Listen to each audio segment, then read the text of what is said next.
여러분들 아시는지 모르겠지만 우리 오늘은 6.25가 우리 한국 동란 6.25가 발생한 지 정확하게 73주년이 되는 그런 날이 됩니다. 저는 이렇게 전쟁 이후에 태어난 세대이기 때문에 특별히 이렇게 이번에 우크라이나에서 벌어진 전쟁을 이렇게 보면서 전쟁이 정말 이렇게 참혹하고 끔찍한 것이구나라는 것을 이렇게 새삼스럽게 제가 다시 한번 느끼게 되었는데, 아마 6.25를 이렇게 체험하신 우리 부모님들 세대들 중에서는 참 이렇게 6.25를 겪으시면서 이렇게 많은 어려움을 가지신 분들이 있었을 것이다, 이렇게 추측을 이렇게 해보게 됩니다. 혹시 지금까지 이렇게 오시면서 6.25를 통해서 받은 상처나 그런 아픔을 지니고 계신 그런 분들이 계신다고 하면은 주님의 위로와 또 회복의 역사가 여러분들과 함께 하시기를 간절히 이렇게 기원드리고, 뿐만 아니라 지금 북한 땅은 아직까지도 이렇게 자유와 이렇게 해방이 되지 않는 그런 억압된 상태에 있는데, 하루속히 그 땅에 주님의 그런 복음의 빛이 들어가고 또 자유와 평화가 깃들 수 있도록 여러분들 계속해서 우리 북한을 위해서 우리 기도해 주시기 바라겠습니다. 우리 오늘 읽은 말씀을 보면 이 언어 생활의 중요성에 대해서 우리에게 전해주고 있는 그런 내용이라고 할 수가 있습니다. 야고보서가, 우리가 계속해서 주일날 야고보서를 가지고 여러분들에게 이렇게 말씀을 드리고 있는데, 지금까지 성숙한 크리스천, 그러니까 경건의 삶을 살아가야 하는 우리 크리스천들의 모습이 어떠해야 되는가에 대해서 이렇게 말씀을 주고 있는데, 여러분 1장에서는 성숙한 크리스천이라고 하면 환난과 시련이 왔을 때 인내로 이것을 잘 견디며 승리해야 된다라는 사실을 우리에게 말씀을 해주고 있고, 또 2장 같은 경우에는 믿음은 행함으로, 믿음은 단지 입으로만 고백하는 것이 아니라 행함으로 이 증명이 돼야 된다라는 것을 우리에게 이 말씀해 주고 있습니다. 그리고 오늘 우리가 읽은 3장에 들어와서는 성숙한 크리스찬이라고 하면은 우리는 언어 생활에서 주의를 가지고 우리가 잘 사용을 해야 된다, 언어를 잘 사용해야 된다라는 것을 이렇게 말씀을 하고 있는데, 여러분 언어는 하나님께서 우리에게 주신 귀한 선물입니다. 이 동물들에게도 나름대로 의사소통의 수단을 이렇게 주셨지만, 인간들처럼 이렇게 문화를 창출하고 이 발전시킬 수 있는 고도화된 그런 언어가 우리 동물들에게는 없다는 겁니다. 우리 하나님께서는 우리 인간들을 창조하신 후에 제일 먼저 주신 특권 중에 하나가 우리 인간들에게, 동물들에게 이름을 지어주는 것이었는데, 여러분 이름을 짓는다라는 것은 사실은 단순히 너는 뭐 사자다, 너는 호랑이다, 너는 기린이다 라고 이렇게 이름을 지어주는 그런 행위라기보다는 이 언어를 사용해서 문화를 창조하는 특권을 주신 것이 바로 이름을 짓는 그런 사명을 주신 것이라고 할 수가 있다는 겁니다. 여러분 우리 교회가 장로교회로서 이 장로교회 교리를 개혁주의 신앙이라고 하는데, 이 개혁주의 신앙이 가지고 있는 특징 중에 한 가지가 cultural mandate이라는 것이 있습니다. 그러니까 문화를 창출해 나가라라는 것인데, 그 문화를 창출하는 그 밑바탕에는 이 언어가 깔려 있다는 겁니다. 우리 인간들은 언어를 통해서 지금까지 이 문화와 도시를 창출을 하고, 또 이렇게 사상이나 정보를 이렇게 전수를 하고, 또한 언어를 통해서 이웃과의 관계를 맺으면서 인류 역사를 발전시켜 왔다라는 겁니다. 그러니까 인간 삶의 중심에는 언어가 빼놓을 수가 없습니다. 이 언어는 우리 인간 삶에서 무척이나 지대한 영향력을 발휘하는 아주 중요한 요소 중에 하나라고 할 수가 있다는 겁니다. 우리 한국 옛말 중에서도 말 한마디가 천냥빛 갖는다라는 그런 이야기가 있지 않습니까? 여러분 이 천냥이라고 하면은 옛날에 이 비천한 그런 신분을 가진 노예 같은 사람들이 귀한 양반 신부를 살 수 있을 정도로 아주 엄청난 그런 액수가 되었다고 합니다. 근데 여러분 말 한마디가 천냥 역할을 해서 한 사람의 신분을 하루아침에 정말 밑바닥에서 정말 이렇게 뭐 최고의 위치로 탄생시킬 수 있다고 하니까, 여러분 말 한마디의 위력이, 영향력이 얼마나 클 수 있다라는 것을 우리는 이렇게 가늠해 볼 수가 있다는 겁니다.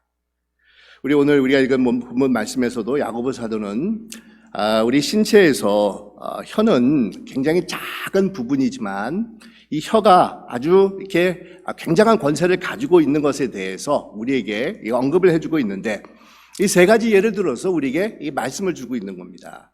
이 첫째는 이 말을 길들이기 위해서 입에 재갈을 물리는 것과 같다라는 그런 설명을 우리에게 전해주고 있습니다. 이 아무리 힘이 좋고 거칠은 야생마라 할지라도 이 재갈을 물리고 굴레를 씌우면은 잘 길들여져서 결국은 유용하게 사용될 수가 있다라는 겁니다. 또한 두 번째로는 이 배를 들어서 이 말씀을 하고 있습니다. 오늘 우리가 읽은 4절에 보니까 또 배를 보라. 그렇게 크고 광풍에 밀려가는 것들을 지극히 작은 키로 사공의 뜻대로 운전하나니라고 이게 말씀을 합니다. 그러니까 아무리 큰 배라 할지라도 험한 바다에서 바람이 불 때는 이 방향을 잡지 못하고 바람이 부는 대로 밀려가게끔 되어 있다는 겁니다. 하지만 아주 작은 키 하나만 움직이면 배 전체를 통제하면서 이 안전하게 목적지까지 도달할 수 있게 되는 것입니다. 그리고 마지막으로 이 불의 비유를 들고 있지 않습니까? 우리의 혀를 통해서 나오는 언어가 마치 불과 같다는 겁니다.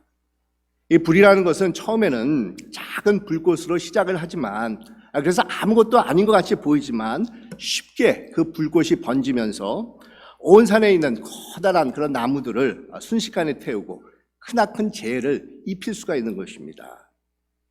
종종 사람들이 무심코 부주의로 버린 이 담배꽁초로 인해서 수백 년에 걸쳐서 아주 빽빽하게 이 자라난 그런 나무들이 다 타고 전소가 되어서 이 앙상한 가지만 남는 그런 모습들을 우리가 볼 때가 있지 않습니까?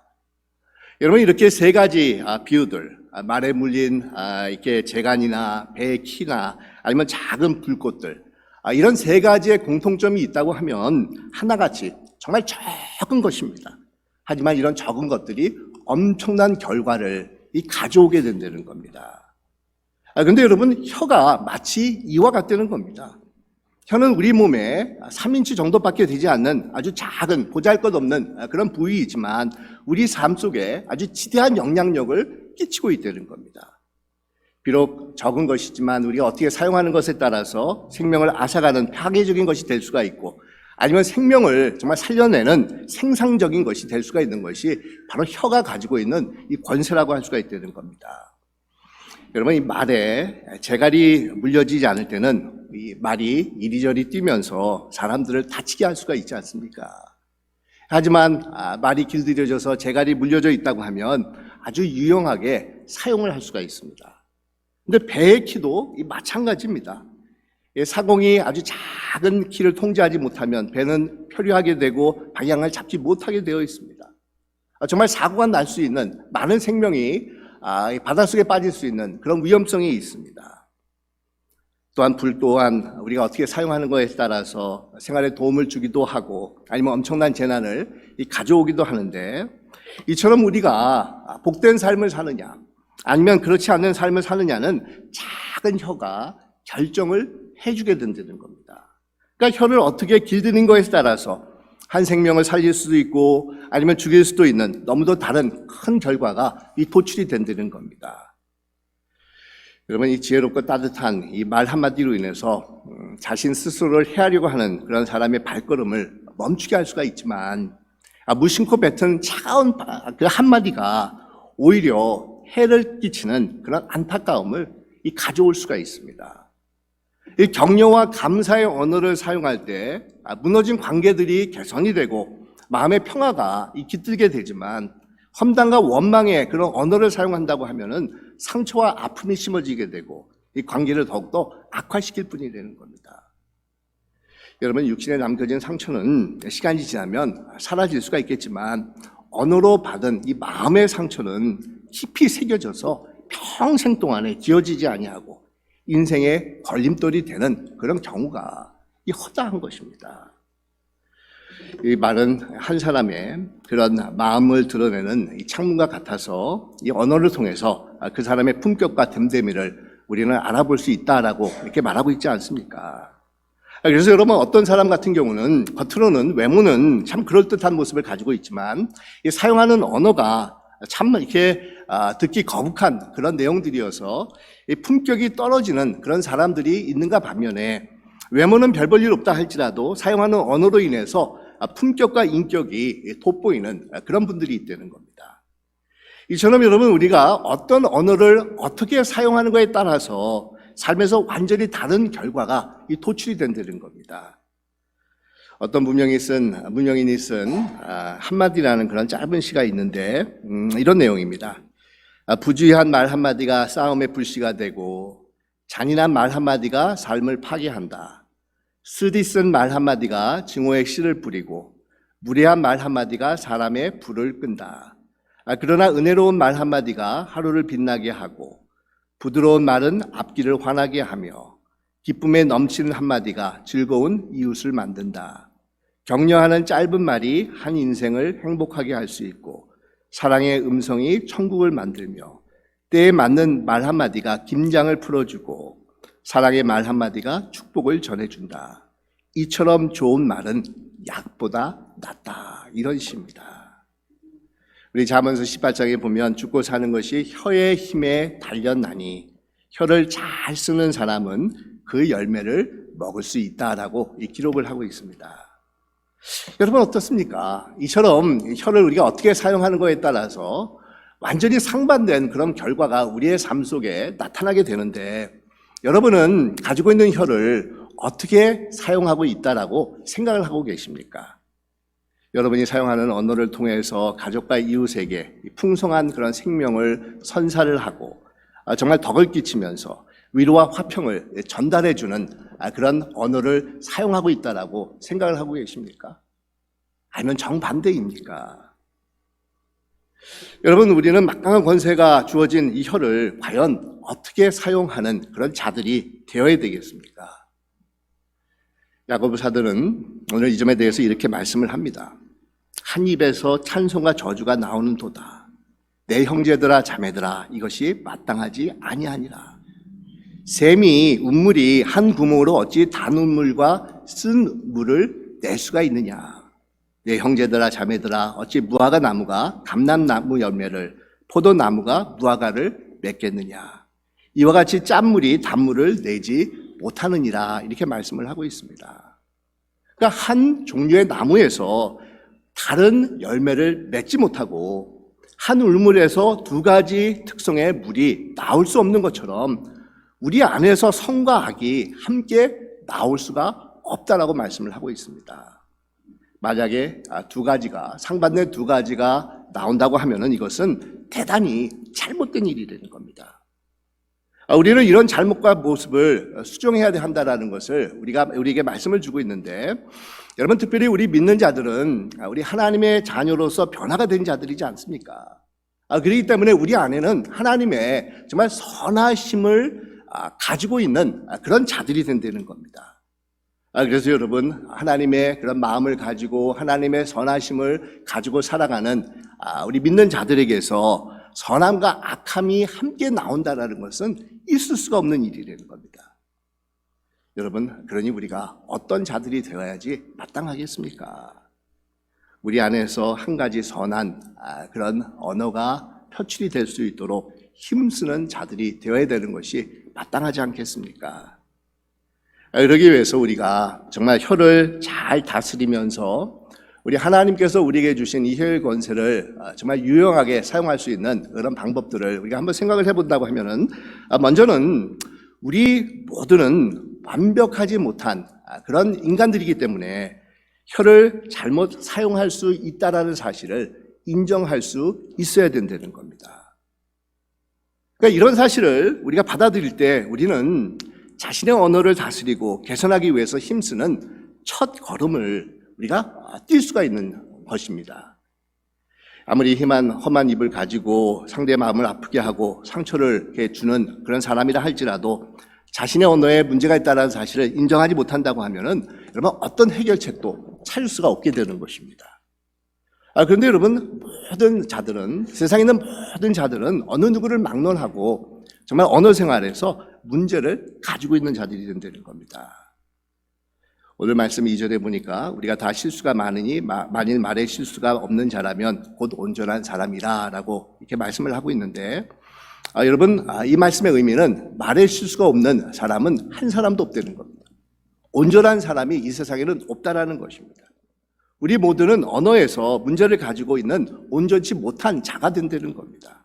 그러니까 한마디로 부족하고 연약한 이 죄인들이 우리들이기 때문에 우리들이 사용하는 언어에서도 이 아픔과 상처를 주고 이 문제가 발생을 할 수가 있다는 겁니다. 그런데 여러분, 이런 사실을 우리가 인정하지 못한다고 하면은 우리는 우리의 언어 생활을 개선하고자 하는 그런 마음을 가질 수가 없게 된다는 겁니다. 우리 예수님께서도 병자가 의인을 필요로 한다 이렇게 말씀을 하시지 않으셨습니까? 아무리 자신에게 심각한 그런 질병이 있다 할지라도 그것을 인정하고 받아들이지 않는다고 하면은 의사들을 찾아가지 않게 된다는 겁니다. 자신에게 문제가 있습니다. 내가 병자입니다. 내게 아픈 부위가 있습니다. 라는 것을 받아들이고 인정하는 사람만이 의원을 찾아가서 이 도움을 청하게 될 수가 있다는 겁니다. 그래서 여러분, 내 언어에서 나는 문제가 있는 사람입니다. 내가 언어를 잘못 사용해서 상대에게 아픔과 상처를 줄 수가 있고 공동체의 덕을 해칠 때가 많이 있습니다라는 사실을 우리는 먼저 인정할 줄 아는 그런 자들이 되어야 된다는 겁니다. 그리고 두 번째로 자신의 연약함을 솔직하게 인정하고 받아들이면 이제는 바른 언어, 선한 언어를 사용하겠다라는 굳은 결단과 의지가 세워져야 됩니다. 이 많은 경우 이 자신의 언어 생활에 대해서 고민하고 연구해 본 그런 분들은 아마 거의 없을 것입니다. 우리 모두는 그냥 태어나서 자연스럽게 이 세상을 살아가면서 언어 생활을 이렇게 습득을 했고 이것이 무의식 가운데 자리를 잡으면서 지금까지 우리는 언어를 사용한 것이 아마 대부분일 것이라는 겁니다. 그러기에 여러분, 언어 생활에 대해서 우리가 훈련을 받고 개선하기 위해서는 굳은 결단과 의지를 필요로 한다는 겁니다. 그렇지 못한다고 하면 쉽게 옛 생활로 우리가 돌아가가지고 계속해서 똑같은 과거의 언어 생활을 답습하는 우리들의 모습을 발견할 수가 있다는 겁니다. 또한 세 번째로 우리는 주님의 도우심을 강구하는 그런 자들이 되어야 됩니다. 굳건한 의지와 결단을 세웠다 할지라도 우리 인간의 힘으로 변화하기가 힘들 때가 있습니다. 많은 경우 이 언어 생활이라는 것은 한순간에 이렇게 이루어진 것이 아니라 오랜 생활에 걸쳐서 굳어진 그런 경우가 대부분이기 때문에 언어 생활의 그 습관들이 하루아침에 변화되는 것은 굉장히 힘든 일이라는 겁니다. 그러기에 여러분, 우리는 주님을 늘 의지하면서 주의 도우심을 강구하는 그런 자들이 되어야 되는데 무엇보다도 기도할 때마다 여러분들의 언어 생활이 개선될 수 있는 기도 제목을 가지고 우리 주님 앞에 기도하는 것을 잊지 마시길 바랍니다. 우리 R.A. 토레이라는 그런 목사님은 매일 아침마다 성령의 인도함 없이는 오늘 하루의 삶 속에서 사람들과 입을 열어서 대화하지 않게 해주십시오라는 기도를 했다라는 그런 이야기가 우리에게 전해지고 있습니다. 여러분, 마찬가지입니다. 우리도 원망의 언어가 아닌 이 축복의 언어, 정말 미움의 언어가 아닌 사랑의 언어, 이 불신의 언어가 아닌 신뢰의 언어, 정말 상처를 주는 언어가 아닌 생명을 전해주는 언어, 정말 절망이 아닌 소망의 언어를 사용하기 위해서는 우리는 하나님 앞에 무릎 꿇고 기도하면서 정말 주님의 도우심을 강구하는 그런 자들이 되어야 된다는 겁니다. 우리 하나님께서 우리에게 주신 이 언어라는 선물을 정말 하나님의 뜻 가운데서 잘 표출할 수 있는 그런 도구가 될 수 있게 해달라고 강구하는 그런 자들이 되어야 됩니다. 우리 시편 기자가 이렇게 기도하지 않았습니까? 오늘 우리가 찬양한 그런 내용인데, 나의 반석이시요 나의 구원자신 여호와여, 내 입의 말과 마음의 묵상이 주님 앞에 연락되기를 원하나이다, 이렇게 기도를 합니다. 뿐만 아니라 시편 기자는 여호와여, 내 입에 파수꾼을 세우시고 내 입술의 문을 지켜주십시오라고 기도하고 있습니다. 또한 네 번째로 우리들의 마음을 선한 것들로 채우기를 힘쓰는 그런 자들이 되어야 됩니다. 여러분, 이 편의상 우리는 혀의 문제다, 이 언어의 문제라고 하지만 사실 정확한 표현은 이 마음의 문제라고 할 수가 있다는 겁니다. 이 말과 혀에 문제가 있다고 하면 그것은 우리 마음에 문제가 있기 때문이라는 겁니다. 마음에 담겨져 있는 것이 혀를 통해서 언어로 표출이 되는 것입니다. 이 부정적인 언어를 사용하는 사람은 부정적인 마음으로 가득 차 있기 때문이고, 마음에 상처가 많은 사람은 원망과 험담의 그런 언어가 나오게끔 되어 있다는 겁니다. 그래서 예수님께서도 입에서 나오는 것들은 마음에서 나오나니 이것이야말로 사람을 더럽게 하느니라, 이렇게 이 말씀을 하고 있습니다. 우리 마음에 있는 악하고 더럽고 부정적이고 상처와 아픔이 혀로, 언어로 표출이 되는 것입니다. 그래서 여러분, 좋은 언어, 정말 건강한 언어, 이 긍정의 언어, 축복의 언어, 사랑의 언어를 사용하기를 여러분이 원하신다고 하면은 무엇보다도 여러분들의 마음이 선하심과 깨끗함과 아름다운 것들로 채워지기를 위해서 힘써야 된다는 겁니다.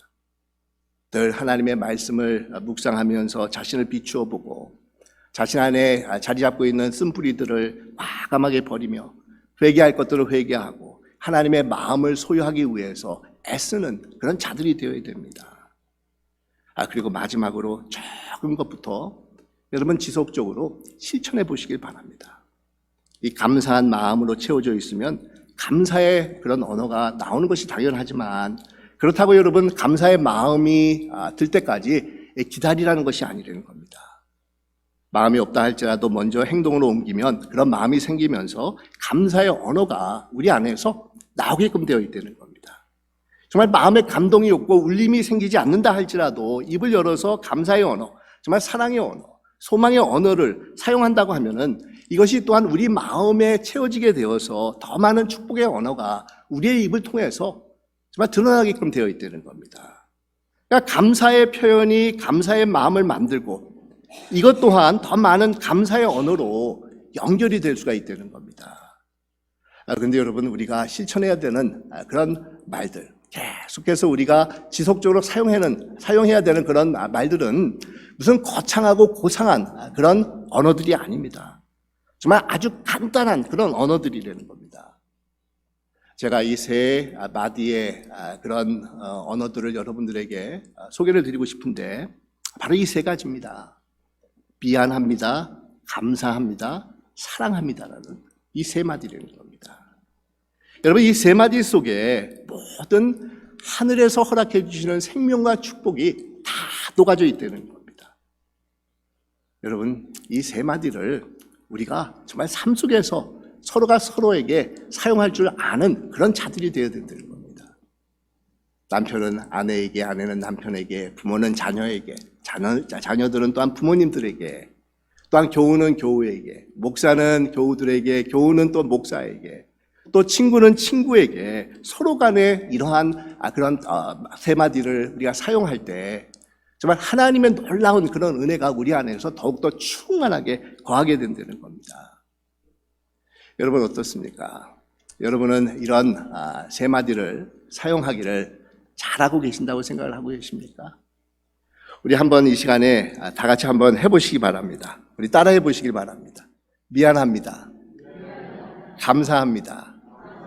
사랑합니다. 우리 이 시간에는 한번 옆에 분을 보고 한번 해보십시다. 미안합니다. 감사합니다. 우리 사랑합니다.